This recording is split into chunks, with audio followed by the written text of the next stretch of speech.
Hi, good evening, everyone, and welcome to quarterly earnings webinar hosted by Mirae Asset Mutual Fund. I hope the screen is visible. So, the past quarter, right from April 2024 to June 2024 was quite an eventful one, if I would also include the July one. So, it was quite an eventful quarter. We saw general elections in India. We saw the full budget, union budget presented by the present government in India. Then we saw a lot of volatility that also came, with both these events and some other global as well as domestic events. So, in this backdrop, we also had earnings, quarterly earnings, same old quarterly earnings that come on quarter basis. So, to talk on the same today, we have with us Mr. Harshad Borawake, who's Head of Research and Fund Manager with Mirae Asset Mutual Fund. Welcome, Harshad. Thank you, Hello. Tanji. Yeah, hi. So to kickstart the same, let me start right from, the macroeconomics or from give our viewers a little bit of the global background, what has happened recently in the global economy and, where we are right now, even in India and, in the backdrop of this whole global economy. So if we talk about inflation that has cooled in some parts of the world, namely US and Europe and, a little bit ease of inflation even in UK. So in the recently held Jackson Hole Symposium, it was seen that even now the chairman Powell has stated that the time has come for the policy to adjust if the economic data continues to be in support for the US Fed's goal, that is controlling of inflation. So while in different countries the interest rates were raised or hiked by the central banks with the common target of controlling inflation in just a sec. Yeah, with the common target of controlling inflation. Now the target or the reason for high elevated interest rates or cutting of interest rates is very different globally. So that's being in US. However, in Japan we are seeing a very different picture. In Japan, the speed has picked up for the central bank to increasing the interest rate. So Japan historically, for more than around 15 years has put a pedal on, has put a pause on interest rate rise. There was also a time that Japan was in the negative interest rate scenario because of the economy that faces deflation constantly. So now the interest rates are also in the positive territory for Japan. Now coming to China, the inflation is more around the domestic economy that is evolving over there, the real estate that is evolving over there. So the inflation, while it was negative a few quarters back, it has again gone into the positive scenario. So that is where globally we stand. Now coming to India, in India, the scenario is a little different. While inflation is, mostly dictated by, especially at this time of the year, it is mostly dictated by, high, what is the rainfall that has been happening, or the food inflation, which is the core of inflation, which holds highest weightage in the inflation CPI index. So at this point in time, while the rainfall or the reservoir levels are very much abundant, but the soaring temperatures is putting some pressure on the food inflation. That is why we are seeing a little bit of uptick in the food inflation numbers. Another thing that recently the GDP numbers came for India, and the numbers which came were a little tepid. And however, the capex that was happening until Q2 FY22, the private capex, that no more is in that momentum that it used to be happening before. So there is a little squeeze in the private capex. At the same time, one of the major talked about topics currently is the widening gap between credit and deposit growth for banks. What has happened is that traditionally Indian households, the savings were deposited into the bank account, resulting in the growth of deposit base for the banks. Now with financialization of capital markets, with the ease of investments in capital markets, a little bit of that money has moved towards that part of the financial field. So now banks are facing a little bit gap in their deposit ratio deposit and credit ratio. So now in this backdrop, what has been the earnings season for Q1 FY25? The earnings growth were a little moderate for the quarter, while it was relatively higher for the previous quarters. The earnings were largely driven by sectors, by services sector, while the profitability for manufacturing sectors declined a bit. However, despite the tepid growth, the consensus on estimates for just a second. Yeah, the consensus for estimates for FY25 and 26 still remains stable.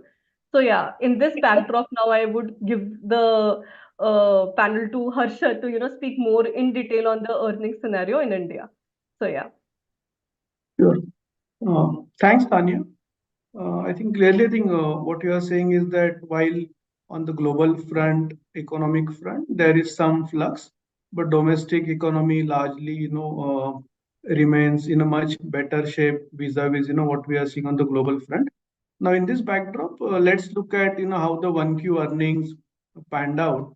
So as you can see, if you look at top bottom two charts, so they are basically a quarterly earnings growth for Nifty 50 companies.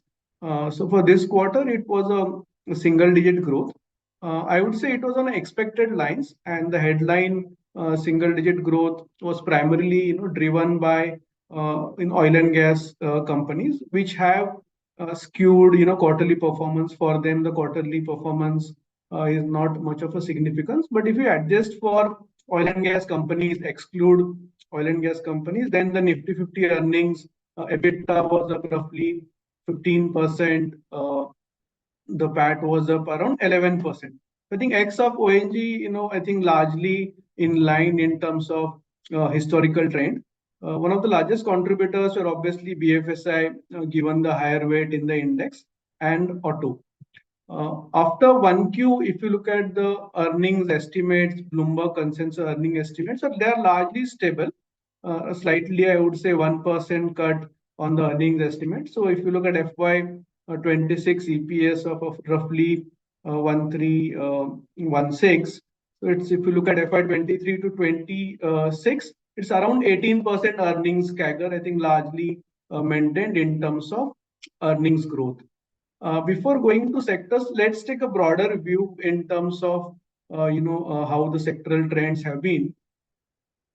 So here, what we have done is that earlier slide was while it was on Nifty 50, but some sectors are not part of Nifty 50, so we have based our analysis on BSE 200 as the index. So here you can see there are multiple sectors which we have looked at. So one is the annual YOY profit number, and the last two columns in the table are first is 1Q FY25, which is the quarter for which we are here, and then the weights within the BSE 200 as the index. So in terms of performance, I think clearly, if you look at biggest contributors were healthcare, real estate, capital goods, and metal. So these are the few sectors which contributed. But I think broadly, if one were to analyze results, be it of any sector, I think we would typically look at two, three things.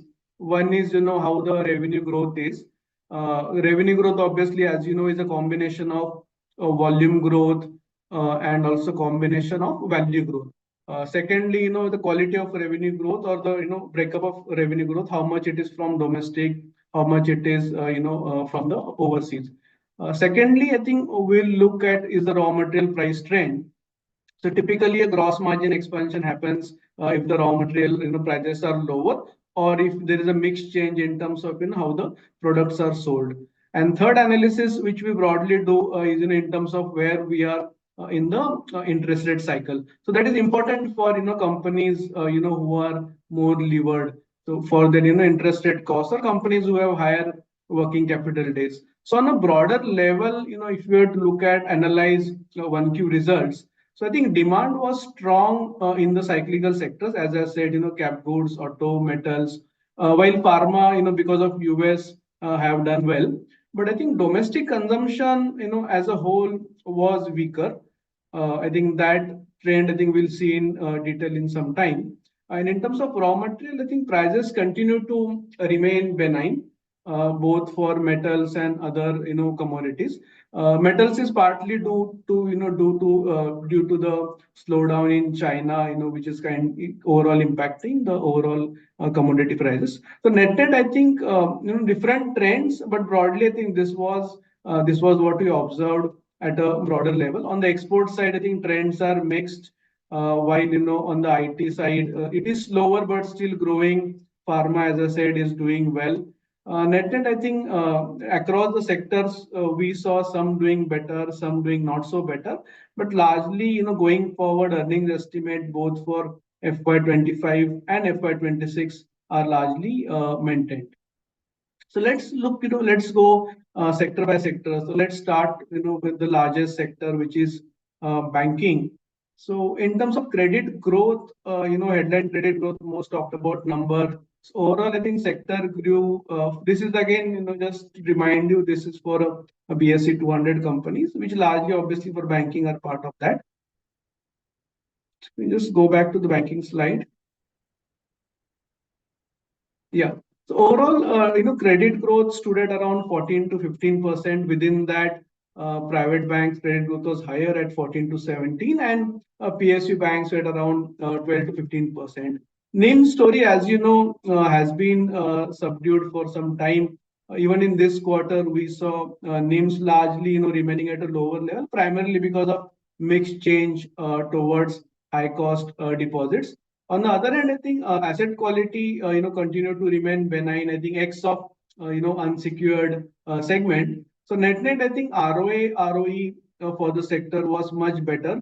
One trend what we observed was, after increasing costs in the last few quarters, the cost element was slightly lower. So to that extent, it did help, ROA, ROEs getting reported better for both PSU as well as private companies, private banks. Going forward, I think what we believe that, one of the issue in the system is the liquidity. So to that extent, I think the growth going forward will be calibrated.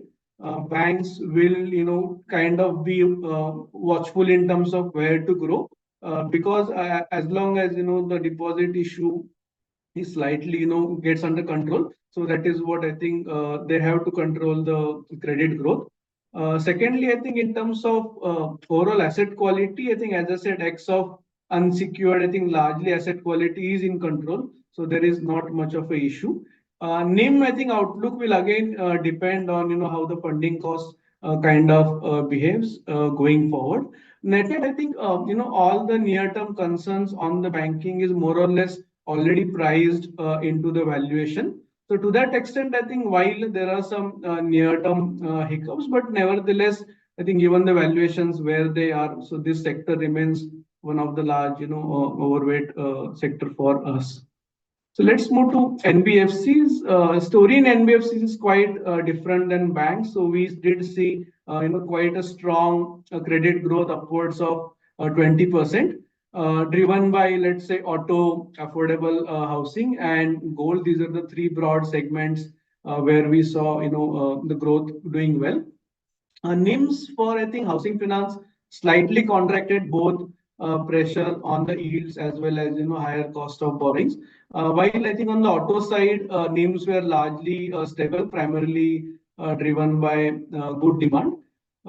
Asset quality, I think, while there was some, seasonal dip which was expected on the asset quality, but I think on the collection front, because of heat wave and election, I think collections were slightly tepid.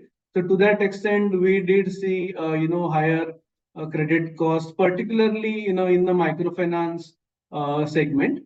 But I think going forward from the growth point of view, I think growth looks quite strong for affordable housing. On the auto side, it will be a function of, how the auto sector behaves, and as long as I think it continues its upcycle in the auto volumes should also loan growth should also do well. I think X of MFI, I think asset quality largely expected to remain stable. The expectation of interest rate, going down to that extent for NBFCs, it is positive in the medium term, primarily because if you look at the loans of NBFCs, they are largely fixed price loans, and if the funding cost goes down, so to that extent there is some expansion on the NIMs which could happen. Yes, on the NBFCs front, we are selective, unlike banks where we said we are overweight, but on the NBFCs, we are going quite selective. It depends on name to name basis where we are positive or neutral. Let's move on to insurance. So here, I think again, penetration story continues in the insurance. So we saw quite decent growth on the general insurance. So overall, I think the growth stood at around 13% versus last few quarters trend of around 12% or so. Health, which is largest, let's say about 40% in the industry premium. So that grew at around 17%. But I think the health, the issue is loss ratios continues to remain elevated. On the other hand, I think motor, which again is has a better profitability, better ROE, which contributes to around 30% of the overall industry premium. So that segment grew at around 12%. So net, I think a decent growth on the general insurance front. On the life insurance, I think the story of impact or the weakness on the VNB margins that continued during the quarter. One of the reason obviously is adverse product mix, a lower non-par as well as higher ULIP share, and also some pressure on the non-par margins. I think going forward, what we believe that on the ULIP side, demand should I think continue to remain strong.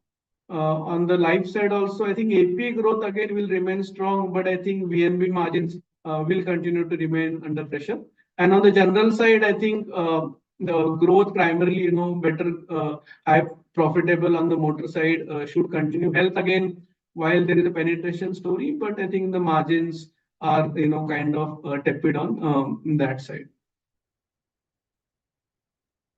So let's move to, yeah. Now, coming to pharma and healthcare, I think pharma, as you know, it has been doing quite well for some time. So this was the 8th quarter of, a double-digit growth in terms of pharma, and that too primarily driven by, better sales and margins on the US front. I think on the domestic front, the companies which have a better mix in terms of, chronic therapies, I think they continue to do well. On the healthcare front, I think while if you look at the revenue growth, that was at around 15%, but that was primarily driven by better inpatient outpatient ratio. However, if you look at ARPOB or average revenue per operating bed, so there I think growth slightly some catch up has happened because of base effect. It was only around 5% or so. On the diagnostic front, again, I think growth continues to be better at a double-digit 14% growth. So there, I think the story continues in terms of the competitive pressure getting reduced with that also resulting in the stable margins. Going forward, I think if you think from the outlook point of view, see pharma while sector has done quite well for some time in the last 12 to 18 months, but we continue to remain positive because there are still some legs which remain on the US front, and even on the domestic front, I think the decent double-digit growth should continue. And healthcare also, I think the penetration story continues. Penetration of health insurance that is also driving the overall. Plus, you have medical tourism that is also contributing to the overall healthcare revenue growth. So net, I think after I think financials, healthcare is one of the largest overweight sector for us. So quarter, I think it continues to quarterly results continue to show that performance of the sector is going as per the expectations. Now let's move on to IT. So clearly, the global sector, given that 70 to 90% of the revenues of the sector are driven either by US or European geography. So here I think after some lull period, after some uncertainty, the sector in the 1Q did better than the last few quarters. So if you recall in the last quarter when we commented on IT, so we'll slightly suspect in terms of outlook, and we said that till the time US elections get over, the sector is unlikely to come.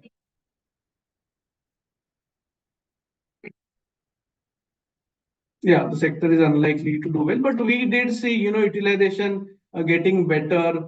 So to that extent, attrition has kind of, it still remains, but it has kind of remained steady at a lower level. But net, I think the headcount addition was lower during the quarter. What we saw is that, tier one IT companies are doing much better in terms of, revenue growth versus tier two. Even on the margin front, we saw tier one margins, at a much better shape versus the tier two IT companies. So some green shoots or some, mild recovery, I would say, on the BFSI front. Healthcare, I think, continues to do well. These two sectors, I think, have kind of driven some comeback in the revenue growth. But net from the outlook point of view, I think still I will continue to maintain that let's wait for US elections to get over. But till then, I think we continue to prefer tier one IT companies versus tier two IT companies, where the valuations still continues to remain quite rich. Auto again, as you know, both auto and auto ancillary, quite a cyclical sector. So over the last 1.5 years, we have seen cycle panning out in different, with different subsegments. So while from the quarter point of view, the overall volume growth was around 11% or so. So from cycle point of view, just to recall, the MHCV was the one which recovered very fast, which was followed by passenger vehicles. And now we are in the midst of two-wheeler recovery. So MHCV, which had already recovered, saw some slightly 4% decline, volume decline during the quarter. Passenger vehicles, I think the outlook, at least for them this year, looks like a single-digit growth. So in the 1Q also, we saw around 6% growth. I think two-wheeler is still in the midst of upcycle, so we saw around 13% of growth during the quarter. From the margins perspective, I think given that commodity prices are continue to remain lower, so to that extent, gross margins did continue to remain better for auto companies. But I think given that higher inventory, particularly on the PV side and higher discounts, so there was some pressure on the PV side.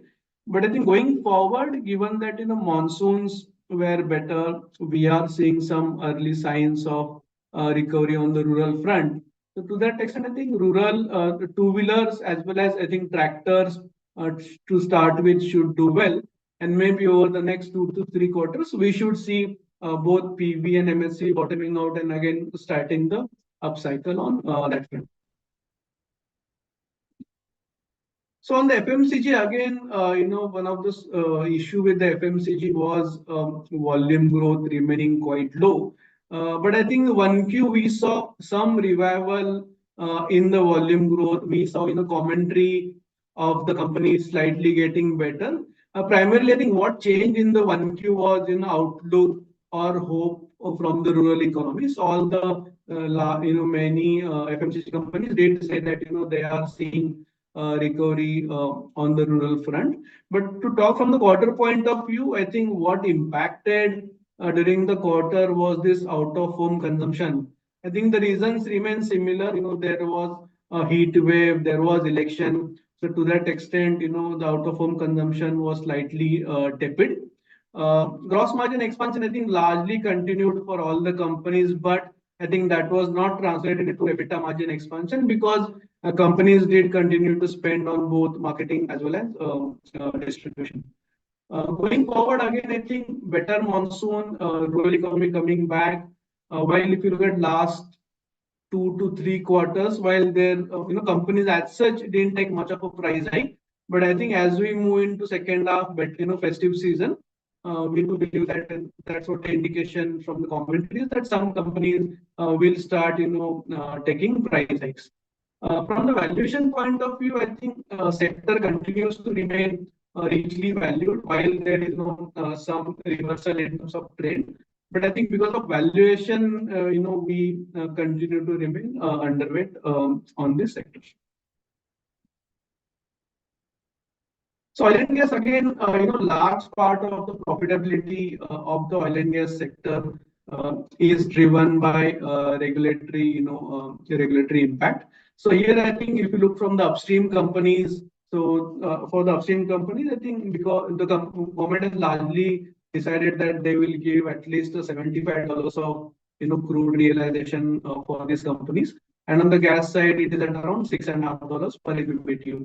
So to that extent, I think because the volumes are largely steady, realization is steady, so nothing much to talk on the upstream front.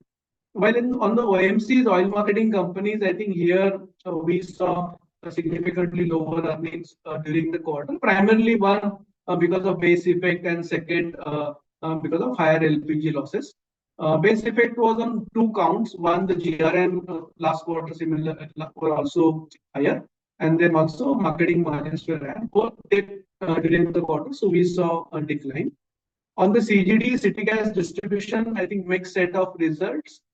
Some did show margin improvement, but for one, there was a margin decline. But I think the broader trend was the allocation of APM gas, which is at the lower price, continues to kind of go lower, given that the production is largely capped. So to that extent, they have to buy high cost LNG, and which incrementally, I think this story will continue and that will continue to have pressure on margins. On the other subsectors like petchem and I think LNG, well, LNG utilization was better, but petchem margins continue to remain subdued versus long-term averages. I think the outlook out here is, I think maybe at 0.8, 0.9 times, 0.8, 0.9 times GDP growth is what the overall volume growth could be for the sector, and profitability will be function of government regulatory changes. Yeah. So yeah. Coming to retail again, as I said in my initial comment, while there was a cyclical recovery on cap goods and all, but consumption piece as such, was in the slowdown in 1Q. And this was seen across, be it apparel, footwear, QSR. There was some uptick in jewelry, but I think it's largely to do with price movements. But all the, I think, segments within the retail were quite weak in the quarter. At headline level, while versus long-term averages, number looks good, but again it is lower versus long-term averages. So we saw 16% revenue growth, which was driven by 11% footprint growth. Gross margin for the sector improved, but both EBITDA as well as PAT margins was impacted by negative operating leverage. So here again, I think outlook because of second half in India, second half of financial year typically has a lot of festivals. Monsoon this year has been better, so there is a hope of a revival in terms of demand in the second half as we move forward. Yeah, so we introduced home improvement as a different segment this time around, which earlier we used to cover as a part of a retail. So here on the home improvement, as the real estate cycle, which I will cover in a minute. So real estate cycle has been doing quite well.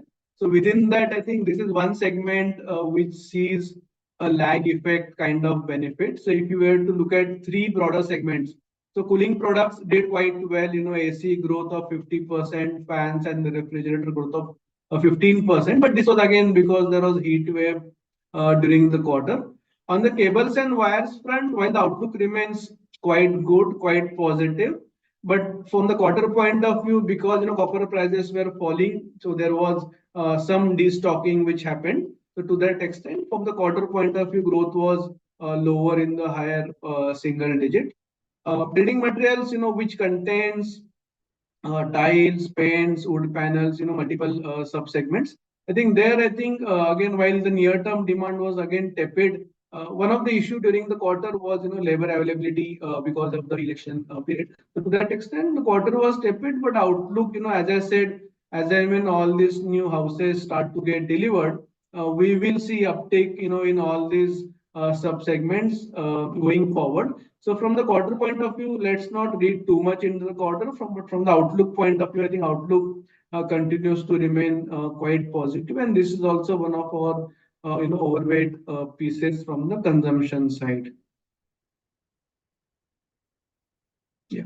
So yeah. So quickly on both cement and telecom. The cement, I think for now, weak demand during the quarter. Pricing was also impacted, so that in a way impacted the margins. Again, there is a hope of recovery in the second half as post monsoons. The infra projects once again will start, and housing also continues to do quite well. Telecom again, after I think almost 2.5 years, we saw tariff hike, but I think the benefit of that tariff hike will happen over the next 12 months or so. But from the quarter point of view, the ARPU growth was primarily driven by mix change towards 5G or data side, and also postpaid connections. Going forward, I think while the volume growth is not there, but I think revenue growth will largely be driven by ARPU changes. But I think what has changed most importantly for the sector, and this quarter also we saw that I think the delivery cycle for the sector has started. So we saw top 1 or 2 players showing that the capex is largely behind them for both 4G and 5G, except the third player. So capex is largely behind. So incrementally we should see deleveraging happening in the sector. So for now, I think we continue to like the sector and remain overweight out here. Yeah. Real estate, I think again will not spend too much time. So after last 2.5 years has been quite good for the sector. I think even in this quarter particularly, while I think the launches were slightly lower, I think primarily again because of election cycle. But I think the pipeline remains quite strong. We see quite a few launches being planned going forward. Inventory at roughly I think 17 months or so, much lower than earlier 2, 3 back, if you get inventory numbers upwards of 20, 24 months. So inventory continues to remain lower across top 7 cities. So outlook for the real estate sector continues to remain strong. On the valuation front, I think obviously some companies in terms of valuation may be richly valued. So here I think one has to be quite selective in terms of identifying the names in the sector. Yeah. So cap goods again, one of the I would say strong sectors which we saw come back in the last 2 years, both in terms of actual performance as well as the market capitalization for the sector. So here I think the growth overall was quite healthy, barring I think execution in the EPC companies where there was a labor shortage because of election. On the export front, I think while there was some issue in terms of global inventory destocking or also the shipping issue, but I think largely on the export front also sector is showing signs of bottoming out. Order inflow continues to remain strong, particularly for the power sector, power equipment. Order inflow was quite strong. There was some slowdown due to elections, primarily in the defense and industrial equipment, which again I think should come back as we move forward. Margins, I think, for the sector again were quite good, primarily because of lower commodity prices, and outlook again I think continues to remain strong. From the valuation point of view, I think that is a big question mark because many companies are trading at much higher reach valuations. So here, unlike 2, 3 years back, where valuation the risk reward was favorable. So I think that is not the case right now. I think here one has to be very, very selective in terms of what company you look at in this sector. So I think few sectors before we move into valuations. 1 or 2 sectors which we didn't cover was I think chemicals and metals. So chemicals, I think largely we saw some specialty chemicals, some pockets of specialty chemicals where I think growth was growth was okay, but overall I think sector continues to remain muted primarily because of I would say dumping from China in the global markets. But second half, is expected to be fine. Primarily, one is because of base effect, and we do believe that restocking should also start on the global front.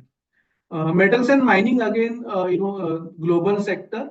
For the quarter, at least margins were slightly okay, primarily driven by lower, RM prices and energy prices. But here again, I think outlook is slightly tepid for now because primarily because of China. So here I think largely wait and watch, and within that I think non-ferrous seems to be better placed versus ferrous from the demand supply point of view. So here we have tried to look at valuation. So this is the current valuation 1 year forward vis-a-vis last 5 year valuation. So quite a busy chart, but I think what we wanted to point out is that clearly some sectors the current valuation is far ahead of long-term averages.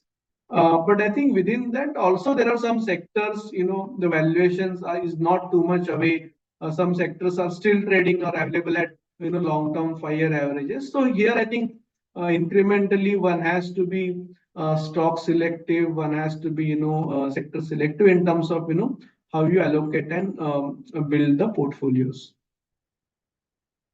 Yeah.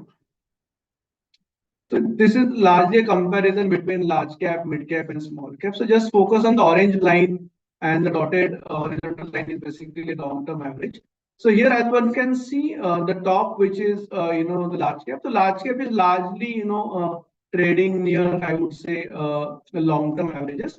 But that's not the case for mid cap and small cap. Story, I think, for large part of the audience is already known. The way mid caps and small caps have performed in the last 3-4 years.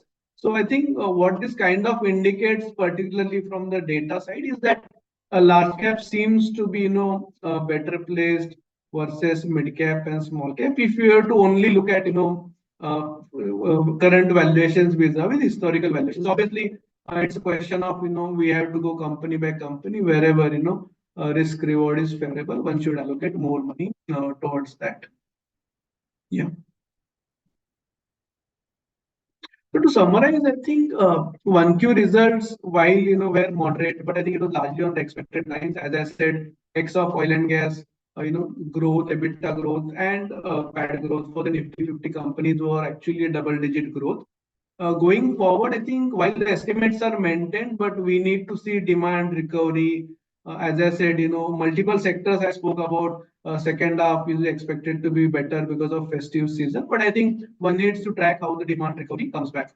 On the macro front, as Sanya said initially, while the global is largely in flux, but I think domestic macro is quite strong. Political landscape on the domestic front is quite strong. Growth levers from the corporate earnings point of view are very much in place. Government's focus on manufacturing, housing. The balance sheet of large, large corporates continues to remain strong. Themes like formalization or unorganized to organized, boost on the consumption on the discretionary front, K-shaped recovery within the discretionary. So all these, I think, factors will contribute to the earnings growth. When I said 23 to 28, there is 18% earnings growth. So these are the factors which will drive that earnings growth. On the long-term basis, if you have to think from 5 to 7 year basis, I think India clearly stands out in terms of GDP growth far ahead of developed and other developing nations. Other segments like demographics, infrastructure, and reforms, I think, are largely the story is largely in place, and I think we should see benefit of all the difficult reforms which are implemented in the last few years. Lastly, on the valuation, I think again clearly, as I showed in the chart before, valuations are ahead of long-term averages, particularly for mid cap and small cap. So to that extent, we believe that it makes sense to allocate more towards the large cap from the portfolio construction perspective. In terms of funds, I think what we are recommending is prefer large cap, flexi, multi cap, and hybrid funds, obviously.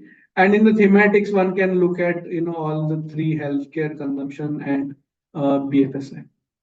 Yeah. So I'll take a pause here. And sorry. And just lastly, I think in terms of current positioning, which actually I alluded when I was explaining all the sectors, but just for to recap. So in terms of our current overweight positions is we like private banks, consumer discretionary, healthcare, selective autos. So that is where our large overweight positions are. In terms of underweights, both industrial infra primarily because of valuations, metals underweight primarily because of global slowdown. Staples, it's more to do with the valuation which continues to remain rich. IT recently we had cut underweight on the IT, but continues to remain again underweight on them. Telecom, I think we will remain overweight. Insurance, I think we like general insurance versus life within that. Yeah, so that's largely the positioning in terms of sectors for us. Yeah, Tanya, you can take questions. Sure. So, right, Harshad, thank you so much for such a detailed, outlook on multiple sectors that you have gone through. So, viewers, the floor is open for Q&A. you may type the question in your comment box or the Q&A chat box. So just one question that I have is that the past quarter saw two outcome of two major events. There was union budget. There was before union budget there was general election outcome. Then there was union budget. There were also a few macro and global macro developments. So any change in stance on the sectoral front that you have had after the outcome of these events? No, I think see global macro events, while they continue to frankly remain the same for quite some time. So one is geopolitical issue. So initially it had impact on commodity prices, but then again that again adjusted to that extent. Commodity prices again are back to fundamentals, depend on demand supply. So if China is not consuming commodities, so to that extent that is remaining lower.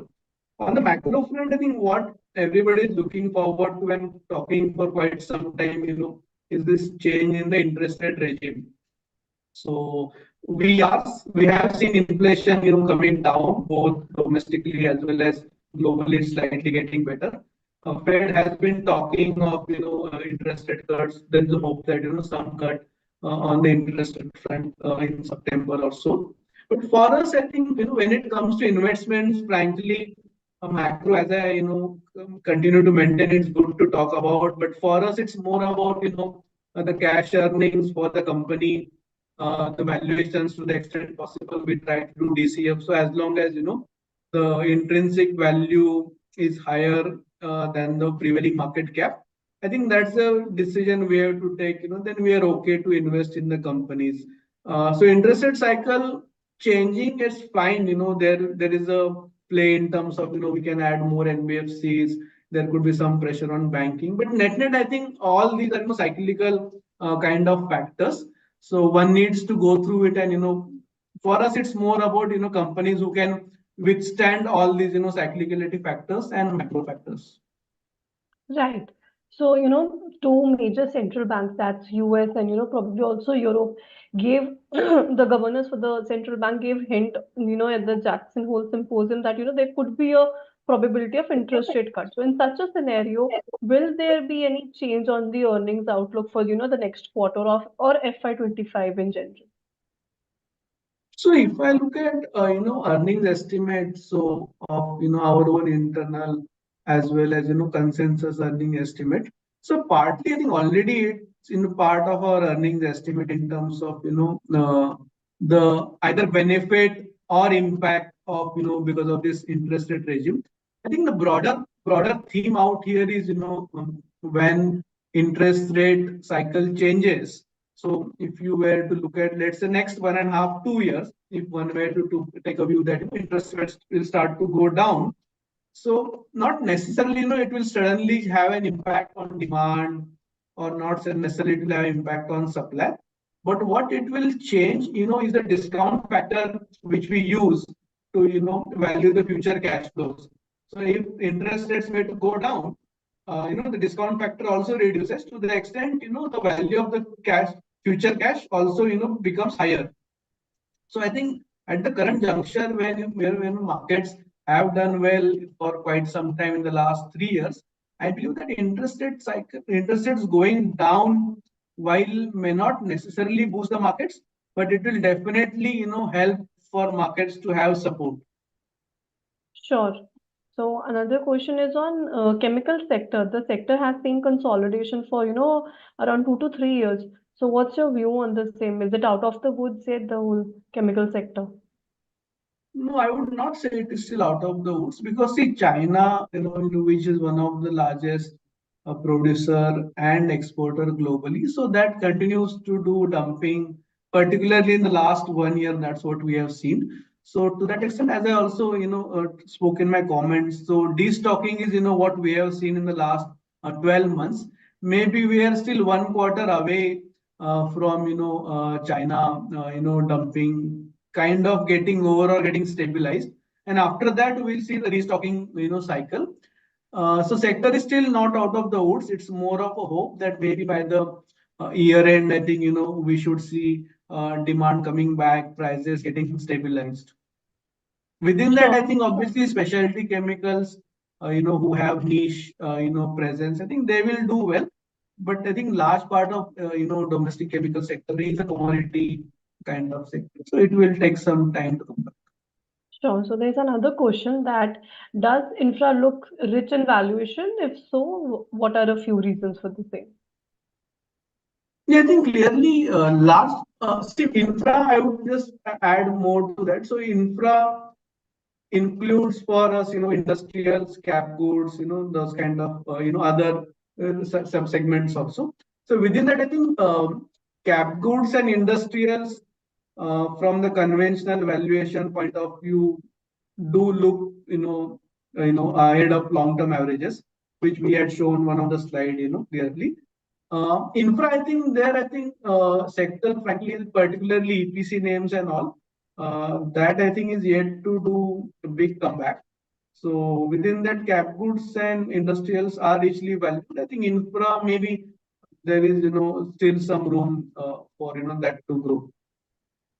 If somebody will ask the question, I mean, if you know the definition of that, so I think EPC and all, I think are yet to.